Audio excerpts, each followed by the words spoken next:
Hello everyone, welcome to the next lecture. In this lecture, we are going to learn about the classification of your network elements. Okay, so the first classification we have is your active and passive elements. Okay, so elements which have the ability to deliver energy are known as your active elements. Okay, so the active elements have your internal amplification property.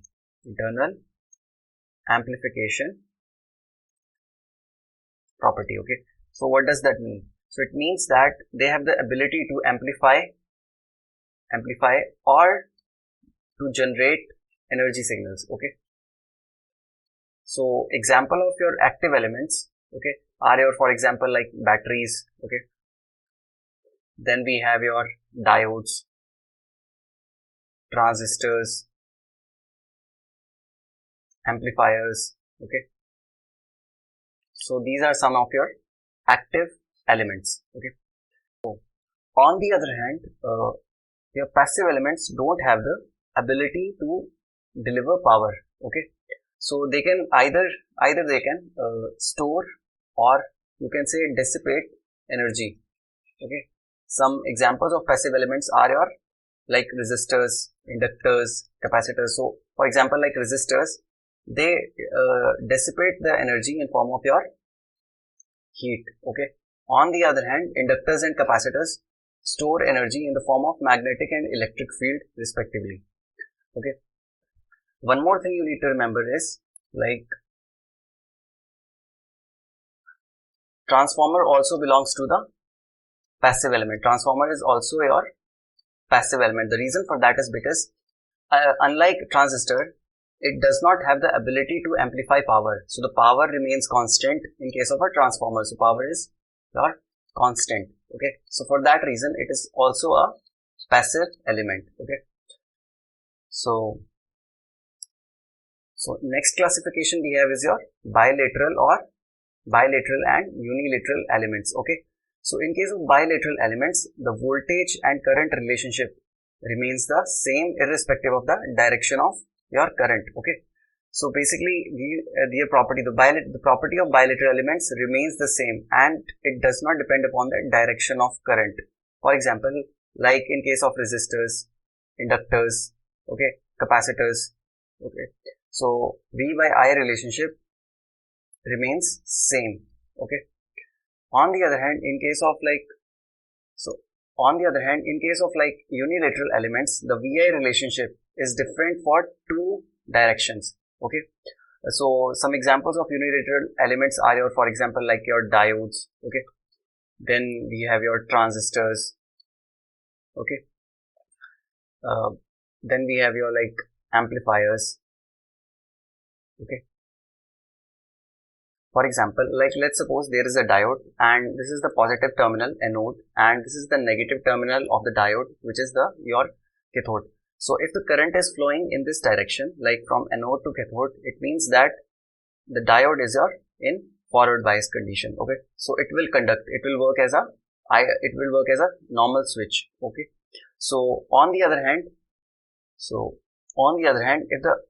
if the direction of the current changes, so let's say if the current starts to flow from cathode to anode. Okay, so the direction of the current changes, then it means that the diode behaves in a reverse biasing mode. Okay, so as you can see, the direction of current defines the mode of operation of a diode. Okay, so that's why it is classified in the category of your unilateral element. Okay, so basically, in short, we can say that like the bilateral elements follows mirror symmetry. Okay, mirror symmetry when we represent their VI characteristics graphically. Okay, so whenever we represent VI characteristics of bilateral elements in XY plane, they show mirror symmetry. Okay, so next classification we have is your lumped and distributed elements. Okay, so what are lumped elements? So lumped elements are considered as a separate element which are smaller in size. So their size is comparatively much smaller. Okay, in comparison to the size of their electrical circuit. Okay, size of their electrical circuit. Okay, so like lumped elements can be classified into equivalent form. Okay, and we can use circuit theory to solve them. Okay, so basically the size of the lumped elements, okay, are insignificant in comparison to the size of their circuit. Okay, so their size is basically insignificant with respect to in comparison to the size of their circuit. Okay, some examples of your lumped elements are your, like, for example, like resistors. Okay, then we have your inductors, capacitor. Okay,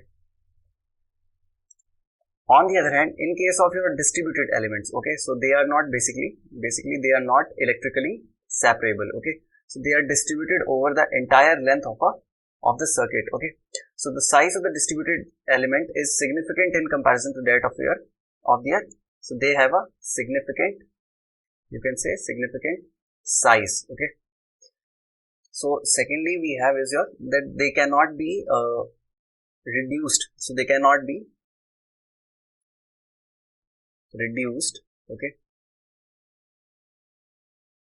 in a equivalent circuit. Okay, and for solving distributed elements to solve, so we use electromagnetic field theory. Okay, so electromagnetic field theory is used. Okay, some example of your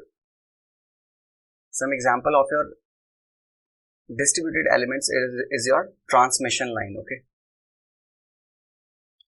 so transmission line is the best example of your distributed elements. Okay, so because in transmission line, resistance, inductance, capacitance and your conductance are equally distributed throughout the transmission line. Okay,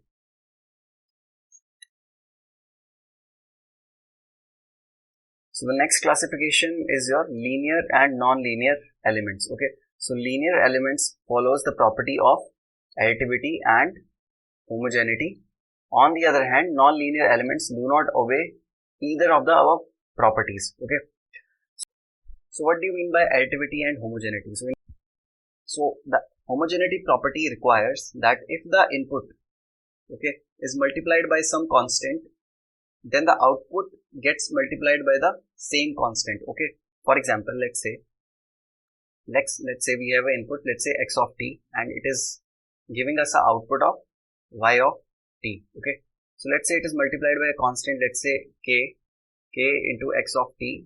Then if we are getting a value equal to k y of t, then we can say that the particular element to which this particular input belongs is homogeneous, like follow the like that particular element is following the property of your homogeneity. Okay, in case of your additivity, okay, so in case of your additivity, okay, so in case of additivity, so the additivity property requires that the response, okay, that your response is the response to a sum of input is the sum of the responses to each input applied separately. Okay, so let's say we have, like, let's say an element has like two inputs. Let's say we have x1 of t and it is giving us a response of y1 of t. Let's say another input is given to that particular element. Let's say this is x2 of t and it is giving us an output of y2 of t. Okay, so according to the property of additivity, x1 of t plus x2 of t must be equal to y1 of t, okay, plus y2 of t. Then we can say that that particular element is following the property of. So that's all for today, guys. I will see you in the next lecture.